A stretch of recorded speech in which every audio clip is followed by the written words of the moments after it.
represented Kieni Member of Parliament Kanini Kega says only the church and those who were on the no side during the constitutional referendum of August 2010 should be leading the referendum call and not those who supported it. Kega, who said he will move to court to block the signature collection exercise that CORD is currently undertaking, says it is not genuine for CORD leadership led by Raila Odinga to oppose the same constitution they campaigned for in 2010. Kega was speaking yesterday in Bomet County in an event that was attended by the Deputy President William Ruto. His sentiments were also echoed by the Deputy Speaker Joyce Laboso. Walikuwa wameongoza kusema kwamba katiba ni sasa, na kama si sasa ni sasa hivi. Wakati huu ndio wamegeuka tena kuanza kusema hii katiba sio sawa sawa. Kama hii maneno ya kubadilisha katiba haitaongozwa na kanisa, kama hii maneno ya kubadilisha katiba haitaongozwa na wale ambao walisema hii katiba haiko sawa sawa, tunaona kule ndani kuna unafiki, kuna ukola pale, tunajua ni watu wengine wanataka kujitafutia njia ya kuingia kwa uongozi. ODM MPs from Kilifi County are giving the ODM party an ultimatum to consider factoring in the interest of the region in the priority of the issues to be addressed at the national level. The MPs, led by Kilifi North Member of Parliament Gideon Mungaro, who was stripped of his opposition chief whip position, say the area lags behind in development, but the party that they voted for overwhelmingly is busy politicking. They urged area residents not to support the referendum called for by CORD. Tuko na namba sasa. Kilifi Pwani iko na kaunti 6. Hakuna mtu yote ataunda serikali leo bila kuhitaji Pwani. Hebu tutumie nafasi hii sasa tuwapigie jamaa break. Tuambie ukitaka sisi wa Pwani tuongee, masharti ni haya. Kama huwezi enda zako. Tulipigiwa kura hapa 100%. Lakini katika maonevu yaliyoko katika chama kile, sisi tunasema sio kwamba tunakichukia, lakini tunataka tujipange ili wakati wakinena na sisi tunene nao, wakikataa tukatafute wengine tunene nao. Now, a middle-aged woman died yesterday in an attempt to cross the River Loikas in Maralal. It is reported that the woman was carried away for a number of kilometers to where police found her lying dead. The heavy rains experienced in the area have led to the river bursting its banks, and now Samburu Central OCPD is urging residents to avoid crossing the over-moving water, but instead use designated crossing points. The body was transferred to the Maralal Referral District Hospital mortuary. Now we want to appeal this county government, at least watuwekea daraja hapa juu. Sasa maji inakuja ikiwa na maafa mingi hapa na hakuna daraja hapa. Sasa ukiona hii maji yote ambayo inapita hapa, maji inatapaka kila mahali na hakuna madaraja, tena daraja ni moja na iko mbali na mahali watu wanapita. A section of businessmen and women in Nakuru County are today counting their losses after fire destroyed over 40 stalls at the Al-Mutahajahid Center. It took the fire brigade close to 5 hours to put out the fire. Helplessly, a section of entrepreneurs in Nakuru town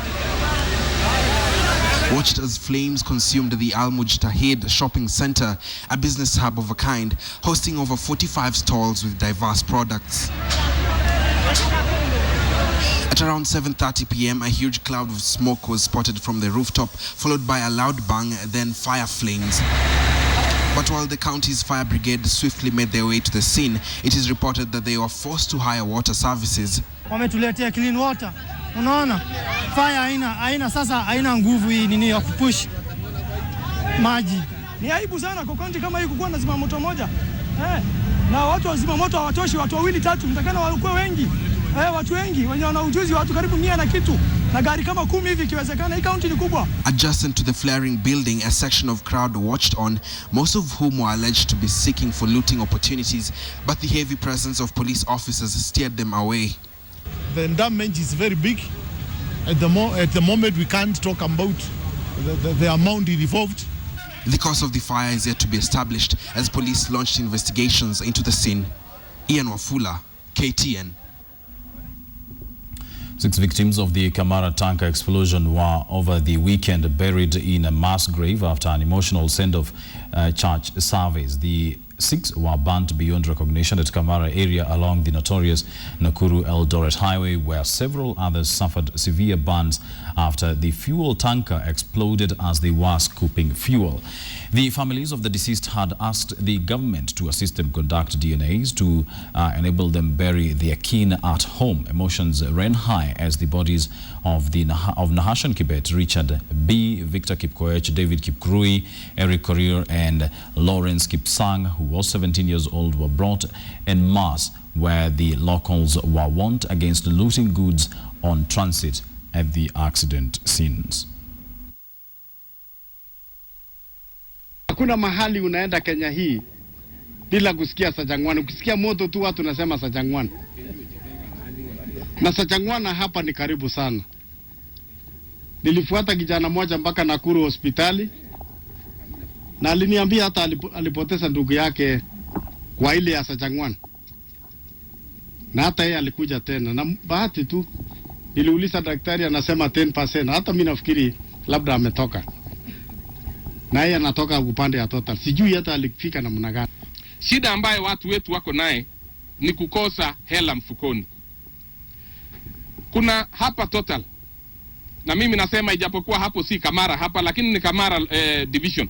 Hapa Total tulikuwa tumeambiwa kwamba tutapata mahali lori zitapaka.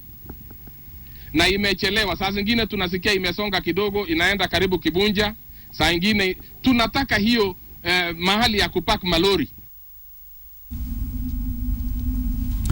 Public service vehicles will soon be forced to relocate away from the Nairobi Central Business District. The County Executive Committee member for Roads, Public Works and Transport, Evans Ondieki, says the Nairobi County government is constructing public transport facilities in different locations that will decongest the CBD. He says once the facilities are finished, all PSVs will not be allowed to operate within the Nairobi CBD.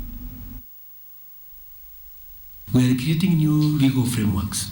We have drafted the transport bill, which is going to revolutionize the transport sector and create a public transport system.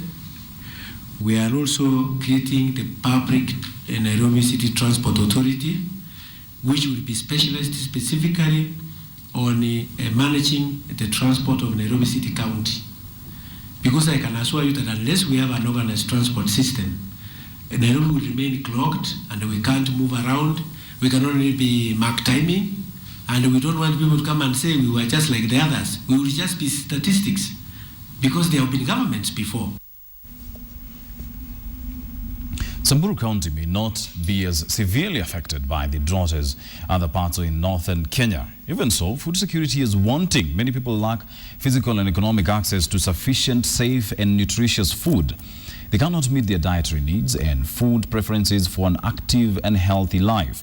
But there is a wild fruit that has become a major lifeline in the driest parts of that county. Have a look.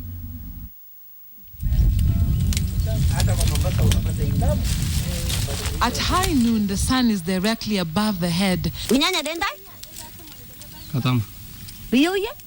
The heat radiates, and the women and the children on their way to find water are hungry. They won't go back home, and this climbing shrub with branches hanging down are small fruits. Some green and others dark purple. The branches make it easy to pick the fruits. A child eats a green fruit. It is temelok, bitter in Samburu, but the dark purple one eaten whole is kodwa, which means sweeter. In James Le Messiah's home, we find him eating the same fruit. And not too far away from his home, a traditional birth attendant tells us that sogotei isn't just food. Kama yeye na umauma na tumbo, iko miti ingine ya Samburu. Sina kwenda kutoa, unapika, unachamusa, unapatea. Sogotei is believed to be the biblical mustard seed, a tree of the ages. Its biological name is Salvadora persica.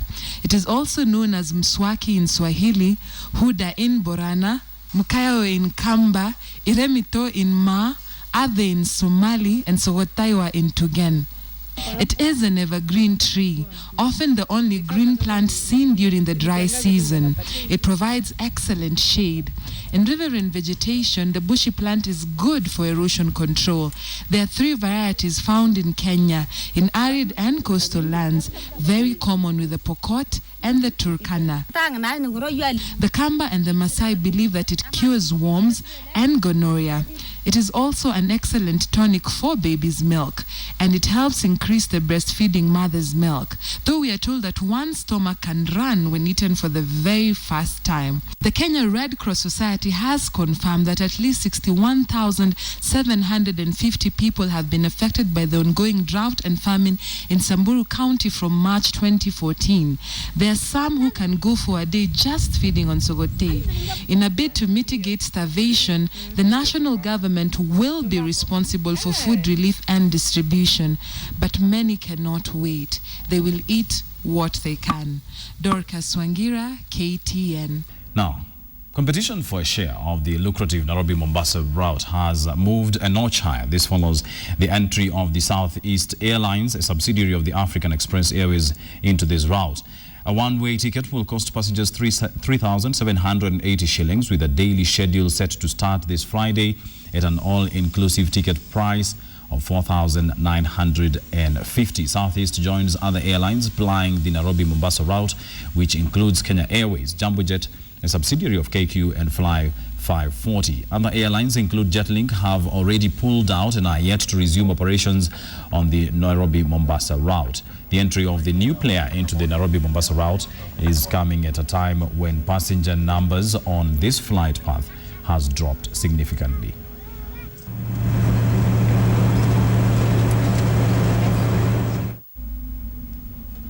Maize farmers in Uasin Gishu County are on an unhappy lot following dropping maize prices in the market. The farmers are accusing millers of creating an unfair playing field by lowering their asking prices but selling finished products at a profit. The millers are being accused of drastically reducing the maize prices and inconsistently opening up for supply without citing any relevant reasons. According to the farmers and traders in the region, millers reduced the maize price from a high of 2,800 shillings per 90 kg bag to as low as 2,350 shillings for the same bag. The farmers are now seeking the intervention of the National Cereals and Produce Board to buy their stocks and limit further losses.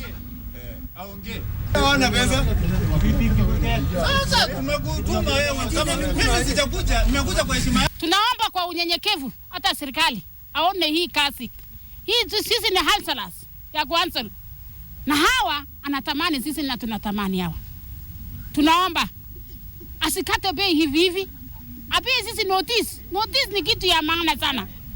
Kweli leo tumepata na pigo kubwa sana kwa sababu ile kazi ambayo tunashughulika kutengeneza hii mahindi ili iende kwa mitambo kama inafaa ni kazi kubwa.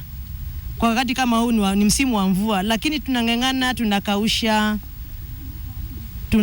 tunatoa ile ambayo wanasema imeoza, tunarudi tunaenda kwenye malaini, tunakaa kwa muda mrefu. Lakini wakati unakuwa disappointed, unashinda hata kama ni biashara. Hatujikuzi sisi wenyewe peke yetu. Well, that's all we had prepared for you this afternoon. Thank you very much for watching KTN Newsdesk. Enjoy the rest of your viewing.